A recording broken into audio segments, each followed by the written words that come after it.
বনে ভেতর বিকেলের সোনালি আলো ঢুকে পড়েছে পাতার ফাঁক দিয়ে। বাতাসে শুকনো পাতার ঝুরঝুর শব্দ, মাঝে মাঝে দূরের নদীর গুঞ্জন। বড় একটি পুরনো বটগাছ দাঁড়িয়ে আছে নিরিবিলি জায়গায়। তার মোটা ডালের ওপর বসে আছে এক কালো কাক। তার ঠোঁটে ধরা এক টুকরো রুটি। সারাদিন খোঁজাখুঁজির পর এই খাবার পাওয়া গেছে, তাই সে বেশ গর্বিত।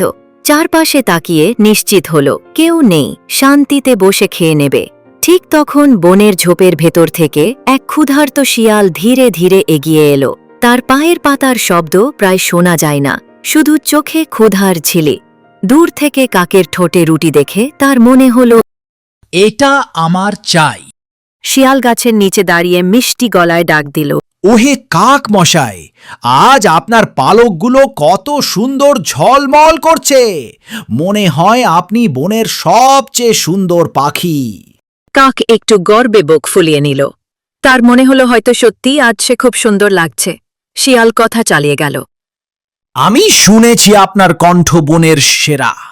যদি আজ আমাকে একটুখানি গান শুনিয়ে দেন, আমার দিনটা সফল হয়ে যাবে। কাকের বুক গর্বে ভরে গেল।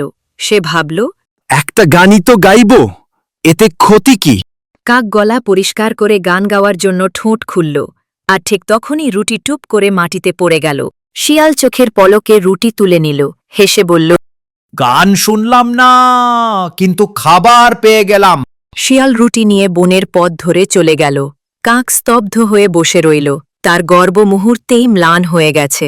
ঠোঁট খালি, পেট খালি, আর মনে একটাই শিক্ষা, যে প্রশংসা খুব মিষ্টি শোনায় তা সব সময় সত্যি নয়।